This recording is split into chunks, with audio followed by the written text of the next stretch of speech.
Nobody warned you. Nobody sat you down and said, "Hey, the way you love people, the way you show up, the way you sacrifice without being asked, it's going to be used against you." Nobody told you that the very thing that makes you extraordinary would become the hunting ground for ordinary people.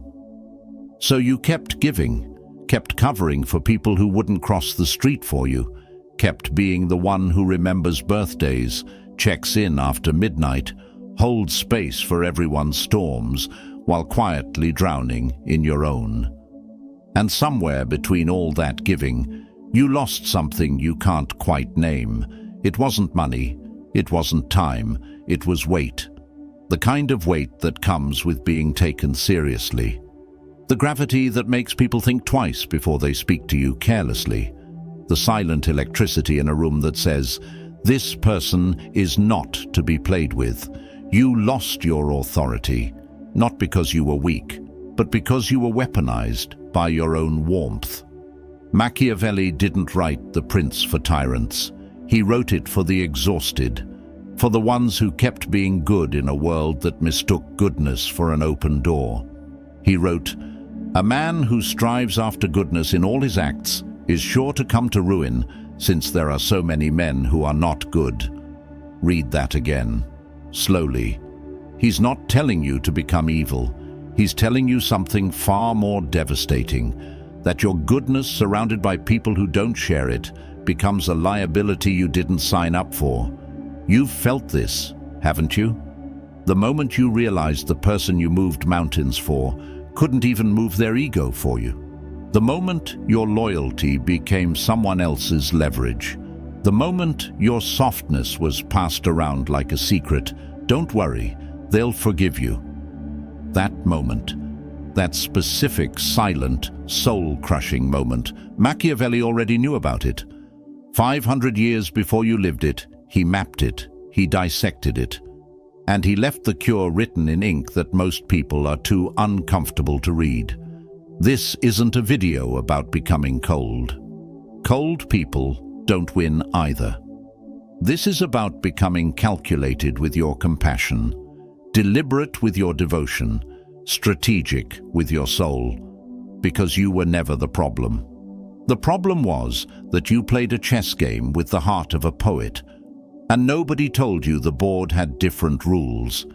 8 principles, 8 awakenings, 8 moments where you will hear yourself in these words and think, "Why did nobody ever say this to me before?" By the end, you won't feel motivated. You'll feel rearranged. Drop in the comments, "I was the weapon." Now let's get into it. Number 1. You didn't lose power. You handed it out like it was free. Remember when you thought being easy to be around was a personality trait worth keeping? You never made scenes, never demanded explanations, never made people feel uncomfortable for what they did to you. You smoothed everything over, not because you weren't hurting, but because you couldn't stand the idea of being the difficult one. And people noticed, not your kindness, your compliance. There's a specific type of person who scouts for this. They don't announce themselves. They don't show up with red flags flying. They show up warm. They show up needing. They show up making you feel chosen. And the moment they realize you won't push back, they start expanding into your space, into your energy, into your decisions. Slowly. The way mold grows in a house you thought was healthy. Machiavelli understood this at a cellular level. He wrote that a prince who cannot hold his own ground invites conquest, not because enemies are strong, but because available territory is always occupied.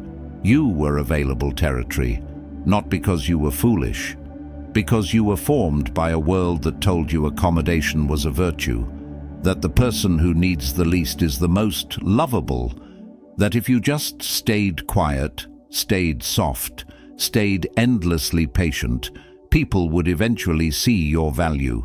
They saw something else entirely. They saw a resource without a lock on the door. Here's what strips power from good people in plain sight. It's not one big betrayal. It's 1,000 small moments where you didn't say, "That's not okay." 1,000 moments where you laughed off what hurt you.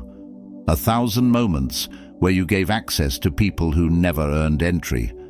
And now you're sitting with the strange grief of feeling used, without ever being able to point to a single moment and say, "There, that's where it happened." It happened everywhere, all at once, in the accumulation of your silence. Machiavelli said, "It is not titles that honor men, but men that honor titles." You gave people titles in your life, best friend, partner, confidant, family, that they never once lived up to. The door was always open. That was never generosity. That was the price of being afraid to be alone. Number 2. The smile that disarmed you. How warmth became the most dangerous weapon used against you. You didn't see it coming because it didn't look like an attack. It looked like care. It looked like someone finally understanding you. It looked like 2 a.m. conversations and "I've never told anyone this before," and the specific tenderness of someone who made you feel, for the first time in a long time, like you weren't too much. You relaxed. You opened. You let them into rooms inside yourself that you'd kept locked for years. And that, precisely that moment of opening, was when the damage began. Not with malice always, sometimes with pure unconscious opportunism. The kind that doesn't require evil intent, only the recognition that you had something to offer and no real wall protecting it. The warmth they showed you wasn't always fake, but it was functional. It served a purpose. And the moment it stopped serving that purpose, you noticed how quickly the temperature dropped, how fast the calls slowed, how suddenly the person who once made you feel irreplaceable treated you like a chapter they'd already finished reading. Machiavelli observed something in the courts of Renaissance Italy that bleeds directly into your living room, your office, your relationship. Everyone sees what you appear to be. Few experience what you really are. The people who came at you with warmth understood this instinctively. They knew that appearance is currency, that if they seemed safe, you would lower your defenses, that if they seemed to need you, you would feel too guilty to protect yourself. And you, because you are the kind of person who means what you feel, assumed they operated the same way. They didn't. This is one of the most spiritually exhausting discoveries a good person can make. The moment you realize that not everyone's warmth is a window into who they are, that some people's warmth is a strategy, a door they hold open just long enough for you to walk through, and then quietly close behind you. You weren't naive. You were genuine in a room full of performers, and genuine people always lose to performers until they learn to read the performance. The most dangerous weapon ever used against you didn't have a blade. It had a smile, and it knew exactly how long to hold eye contact. You weren't loved into opening up. You were studied into it. Number 3. The punishment of reliability. Why being the one who always shows up made you the one nobody worried about losing. You were always there. Rain, breakdown, crisis, 3 a.m., there. Dependable like gravity, present like oxygen. The one person in every room that everyone knew, without saying, would handle it, would stay, would not walk away. And that certainty, that iron-solid reliability, became the very reason people stopped valuing your presence. Think about that for a second. Let it land. The thing you built, your consistency, your loyalty, your "I will always show up for you," became the architecture of your own invisibility. Because humans, by nature, do not treasure what they cannot imagine losing.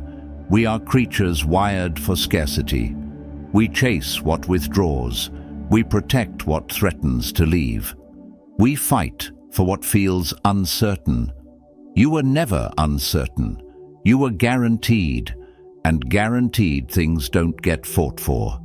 They get used. Machiavelli wrote that a ruler must never make himself so indispensable through servitude that he loses the power of choice. Because the moment your presence becomes assumed, your absence holds no consequence. And consequence, the possibility of loss, is the architecture of all real respect. You've watched it happen. Someone in your life who gave less, showed up less, cared less, and somehow commanded more attention, more effort, more desperate energy from the people around them. You called it unfair. You called it toxic. You shook your head and said, "I would never chase someone like that." But quietly, in a place you don't always admit to, you wondered why your consistency never produced that kind of devotion. Here's the answer nobody wants to give you. Devotion is not built by availability. It's built by the terror of absence. You cannot make people treasure you by proving you'll never leave. You make them treasure you by being someone so whole, so full, so deeply rooted in your own worth, that leaving becomes genuinely possible. Not as a manipulation, not as a game, but as the natural result of respecting yourself enough to require being chosen, actively, consciously, repeatedly chosen, not simply defaulted to.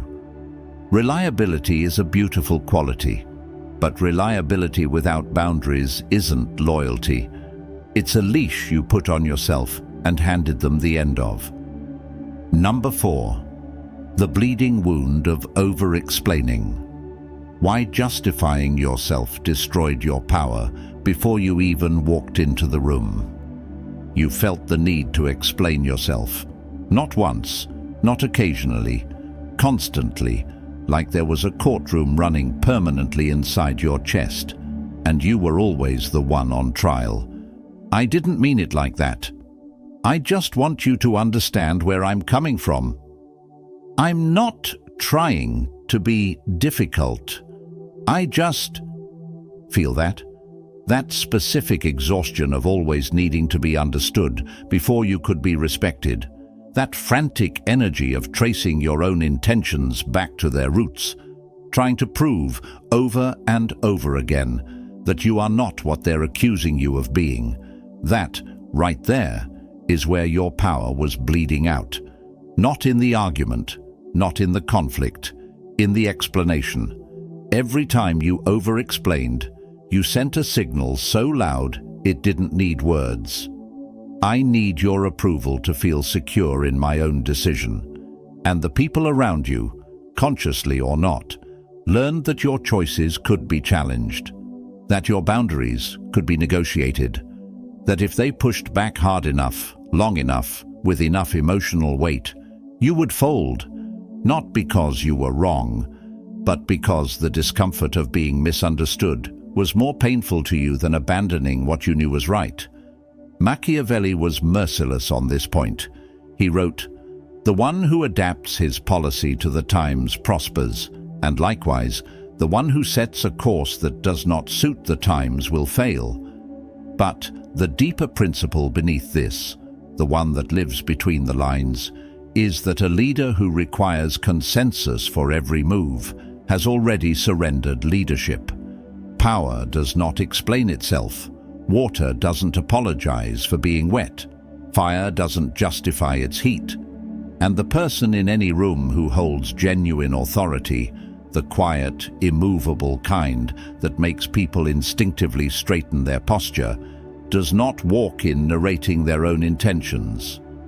They simply are, completely, without footnotes.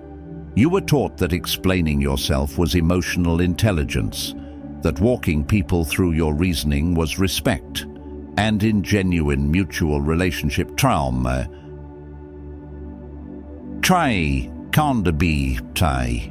But you weren't doing it out of respect. You were doing it out of fear. Fear that without the explanation they would leave. judge, withdraw. And so you talked, you elaborated, you opened yourself up like a book and handed it to people who were looking for weaknesses to underline. Here's what Machiavelli's prince understood that you were never taught. Mystery is authority. The moment someone can fully predict you, fully read you, fully anticipate your next move, you become manageable. And managed people are never feared. And as Machiavelli coldly reminded us, those who are not feared are never truly safe. You don't owe anyone a map to your interior. Your no is a complete sentence. Your decision needs no courtroom. Your boundary requires no defense attorney. The most powerful thing you will ever say, in any room, to any person, is a position held in silence, with eyes that don't flinch. Stop explaining yourself to people who have already decided what they think of you, because they weren't listening to understand, they were listening to locate the crack. Number 5. The invisible tax of emotional availability. How being someone's safe place left you with nowhere safe to go. You became a home for everyone else, not metaphorically, literally. People brought their wreckage to your door, their 3 a.m. spirals, their relationship autopsies, their career anxiety, their family wounds, their unnamed fears, and you took it all in, without hesitation, without conditions, without ever once saying, "I'm not okay either," because that's who you were, the safe place, the steady one. The person who somehow made everyone feel like their chaos was manageable because you absorbed it before they ever had to sit with it alone. And while you were busy being everyone's sanctuary, who was yours?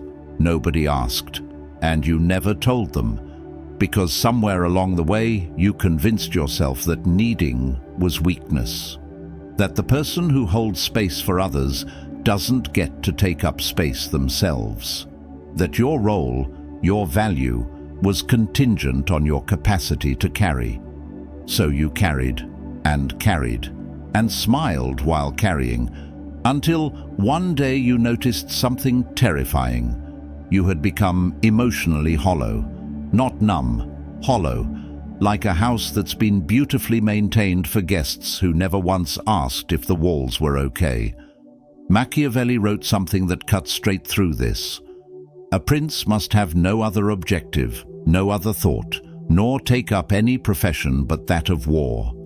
Strip away the medieval language and hear what he's actually saying. You cannot pour everything into others and have anything left to protect yourself with.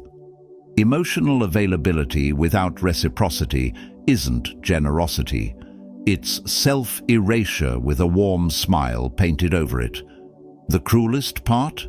The people you held together, the ones you caught every time they fell, often couldn't recognize your silence as a cry. Because you'd trained them so well to believe you didn't need catching, you built your own abandonment, brick by careful brick. Every time you said, "I'm fine," every time you swallowed your storm so someone else's sky could stay clear. There is no nobility in disappearing for people who never once looked for you when you were gone. You're not a service. You are not a function. You are not the emotional infrastructure of people who never paid rent. You were never their safe place. You were their escape from accountability. Number 6. The applause that costs you everything. Why needing to be liked is the most expensive addiction nobody talks about. You know the feeling, that specific warmth when someone approves of you, when the room laughs at what you said, when someone calls you the most genuine person I know, when the message comes in, "I don't know what I'd do without you." It felt like sunlight, like finally being seen. And so, without realizing it, you began to architect your entire existence around producing that feeling in others. You became fluent in what people needed to hear. You softened your edges in rooms that made you feel unwelcome. You agreed with things that quietly violated you. You swallowed opinions that might have made someone uncomfortable, because uncomfortable people withdraw their approval, and withdrawal felt like dying. This is not a character flaw, it was a survival strategy that outlived its usefulness.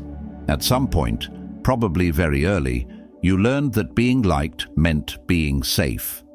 That approval was protection. That if enough people thought well of you, nothing truly terrible could happen. But Machiavelli watched this dynamic destroy rulers entire kingdoms couldn't bring down.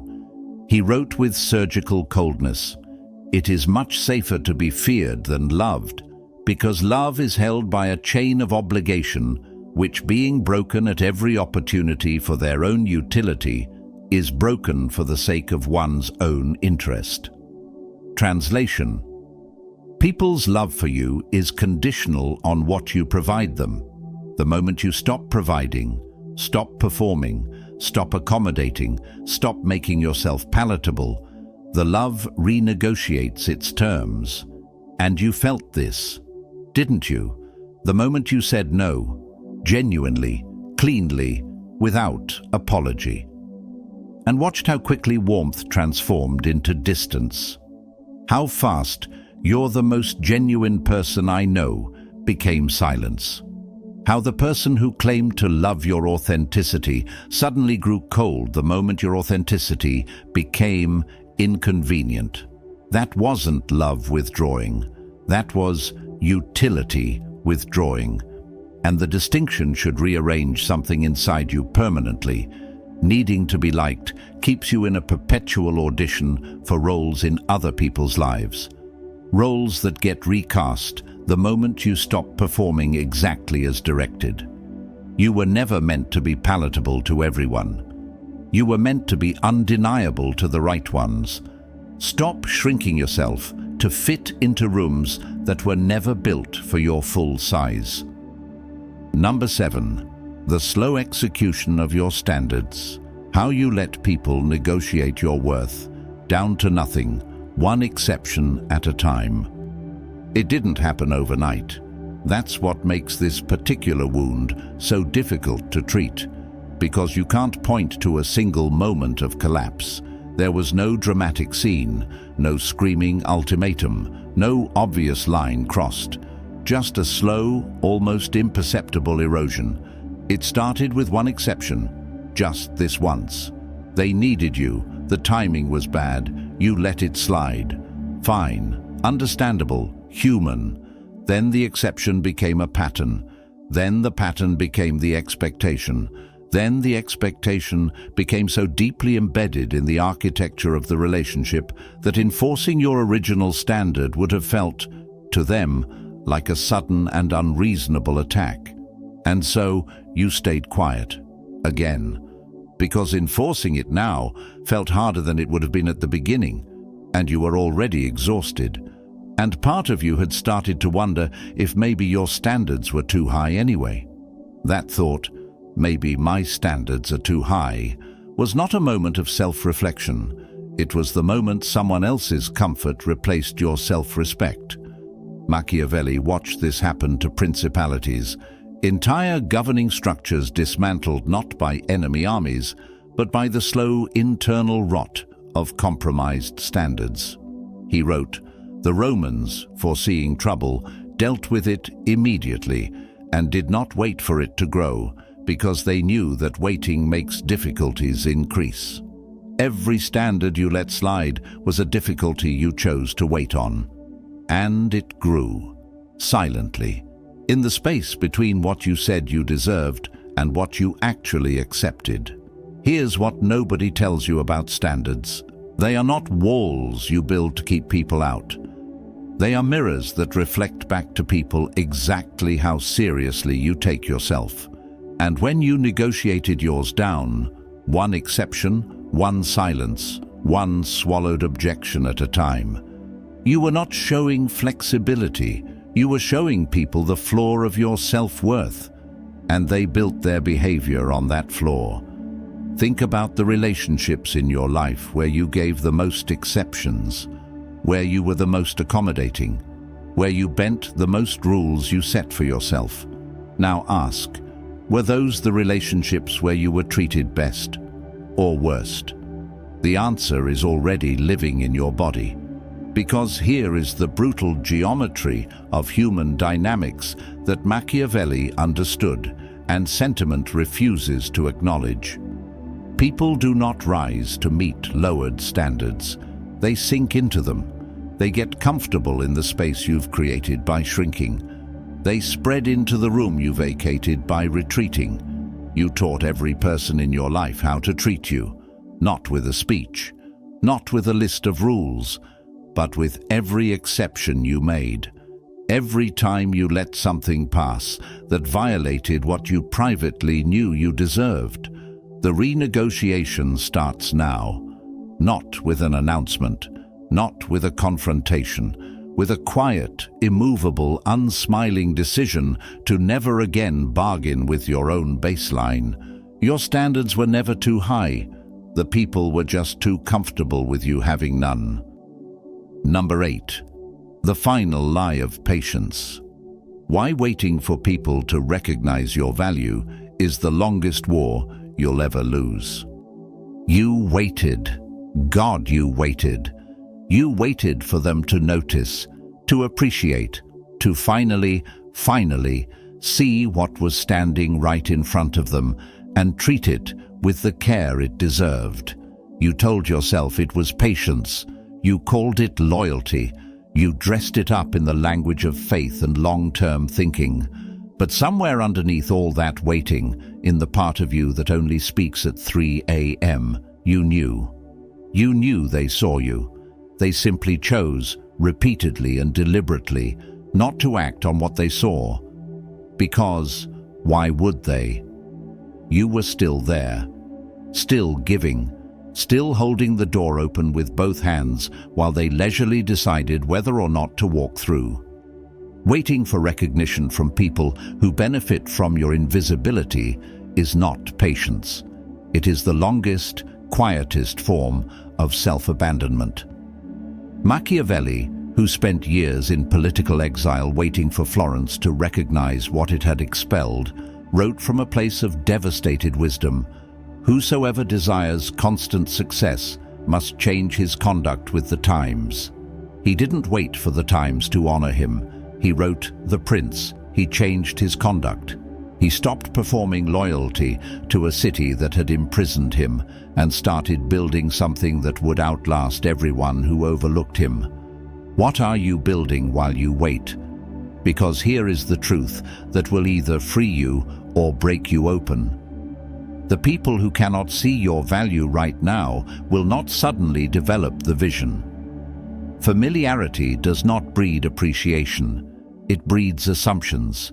And the longer you stay available to people operating under the assumption that you will always be there, regardless of how they treat you, the more convinced they become that your presence requires no maintenance.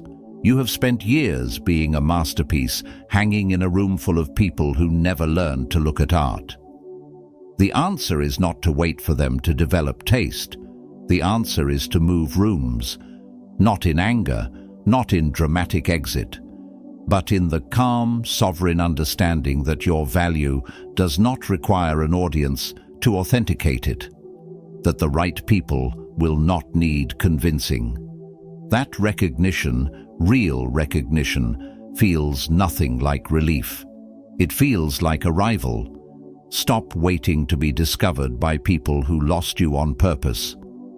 You made it to the end, not just of this video, but of something else, something older, a version of yourself that believed the world would eventually reward your goodness without you ever having to demand it.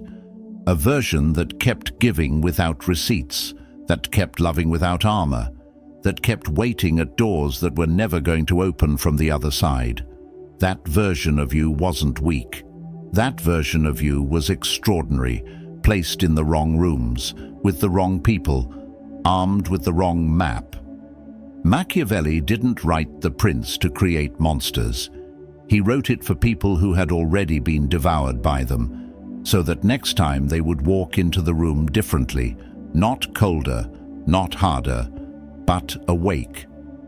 There is a version of you on the other side of everything this video uncovered, who is just as warm, just as deep, just as capable of profound love and loyalty, but who has learned to move with intention, who gives consciously, who forgives strategically, who loves fiercely but selectively, who walks into rooms not needing to be chosen because they have already chosen themselves.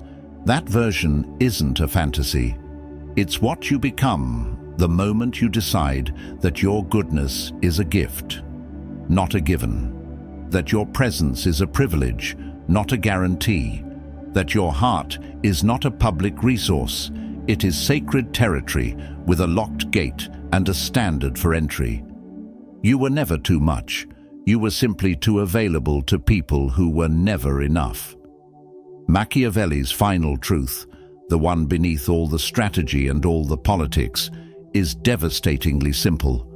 Never was anything great achieved without danger, and the greatest, most dangerous thing you will ever do, in a world that profited from your passivity, is decide that you are worth protecting, even from yourself, especially from yourself. The war is over, and you are finally on your own side. Drop in the comments, "I protect myself now."